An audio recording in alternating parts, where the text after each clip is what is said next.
Okay, what's going on, guys? We got an update on the K5 again. We actually just completed restoration of this locomotive. I'm going to show you guys in a minute here, but first I want to get you some technical details that you need to know about it. A friend of mine gave it to me about probably back in summer 2018, as far as I remember. Not too positive though, but anyway, we're going to get a better look at the engine here now it's fully restored.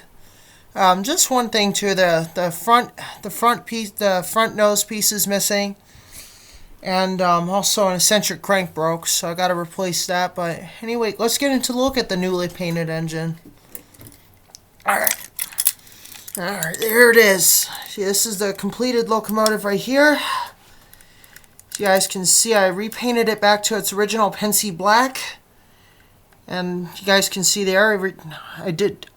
So you guys just let me know how I did on the engine. But anyway, here's the side of it. And here's the trailing truck. And it's still original because we want some wear on it. Anyway, here's the engine right here. Here's some more technical details. Like right here's your reversing valve right here. Forward and reverse. There's your sand dome. There's steam dome and the whistle.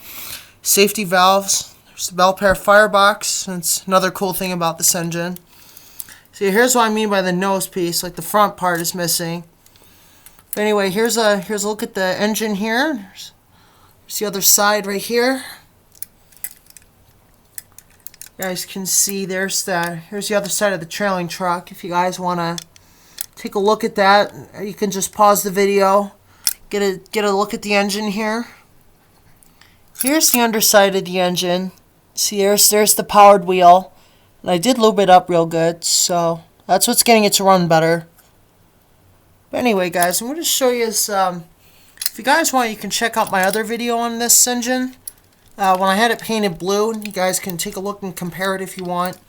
But anyway, here's a better look at the detailing on the engine here on this side. So here's what I mean by an eccentric crank. See, it's offset the correct number, about 36 degrees. See, this is actually what we call an eccentric crank on this side of the engine right here. So on the other side it was missing. So it's kind of like a poppet valve, Walschaerts valve gear. Well, this one's Baker valve gear. So anyway, guys, here's a look at the cylinders. This one's got 27.5 by 30 inch cylinders. Boiler pressure is 245 psi operating. Here's the look at that massive firebox. Look at the size of that thing, guys. This is literally why they call them Super Pacifics. That's like an I-1 firebox. Now, guys, why they call this Super Pacific is because the way that the boiler is oversized. This on this model here, it's just standard. It's like the K4S, but anyway, if you guys see a picture of the real locomotive, you'll see what I mean. But the boiler is more proportional to the I-1 210-0. I'll put some links down in the description to these locomotives and some videos that I've seen of them. If you want, I can show you guys in books that I might have. But anyway, guys, I figured you'd want to see the updated restoration locomotive here. Now, I am planning on getting sound for it when I can. Other than that, guys, here's a look at this monstrous locomotive. See, here's the front of it right there. Actually, that's the side of the engine. It's the left side view. I still got some work to do over here. Got to polish those up a little, clean the rods real nice. But yeah, leading wheels look fine. There's no damage, and as you guys can see, I did redo the tires. So I put new tires on the engine. See, these are the new ones here. And everyone says that this not many people are sure why they call it a 462 Pacific, but here's why. For those of you who are new to steam railroading. 462 Pacific, which is this locomotive right here. I'm going to adjust this a little so we can get a better look at the engine here. So here's why they call it a 462. So here we got 4 leading wheels up front here.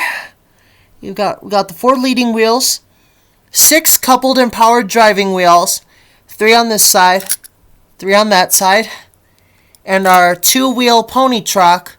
Why they call it a pony truck, I'm still not sure about that, but it's 2 trailing wheels at the back here, And the locomotive has the original cast truck that was built on the original engine. But yeah, if you guys want to learn more about this engine, just comment down below what you want to learn, and I will try to answer your questions. Okay? All right, guys, that's going to do for this short update video on the locomotive, and we'll catch you guys next time.